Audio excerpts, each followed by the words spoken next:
This is 10 highly weighted chapter for physics, जिनको कि भाई तुम लोग अगर अच्छे से कर लोगे तो तुम लोग अपने नीट एग्जाम में या अच्छे स्कोर कर लोगे। 100+ तो आ सकते हैं, ठीक है, क्योंकि इनसे हर बार मिनिमम क्वेश्चंस आते हैं, ठीक है।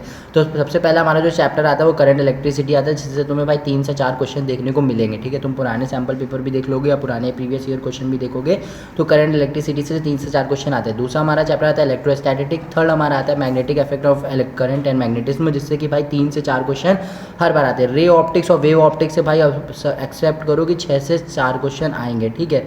मॉडर्न जो फिजिक्स है उससे भाई 3 से 4 क्वेश्चन आएंगे। लॉज ऑफ मोशन से तुम्हारे 2 क्वेश्चन आएंगे and work and power energy से भी 2 से 3 क्वेश्चन आते हैं। रोटेशनल मोशन और थर्मोडायनेमिक्स से भी तुम्हारे क्वेश्चन आते हैं। अगर ये 10 चैप्टर तुम अच्छे से कर लोगे तो तुम एक अच्छा स्कोर कर लोगे अपने नीट एग्जाम में फिजिक्स में। और भी अगर तुम्हारे पास प्लस पॉइंट का समय बचता है तो तुम उसके साथ साथ सेमीकंडक्टर, ठीक है, एटम्स और न्यूक्लियाई चैप्टर को भी अगर कंप्लीट कर लोगे तो वो तुम्हारे लिए वेल एंड गुड रहेगा, ठीक है। और अगर इतना कर लोगे तो भाई तुम्हारे नीट में एक सेफ स्कोर आ जाएगा फिजिक्स में, ठीक है। और बाकी अगर तुम्हें केमिस्ट्री और बायो के लिए भी अगर चाहिए तो कमेंट बॉक्स खुला हुआ है, फटाक से कमेंट कर देना। और इंस्टाग्राम की आईडी भी है तो वहाँ से फॉलो करके DM कर देना।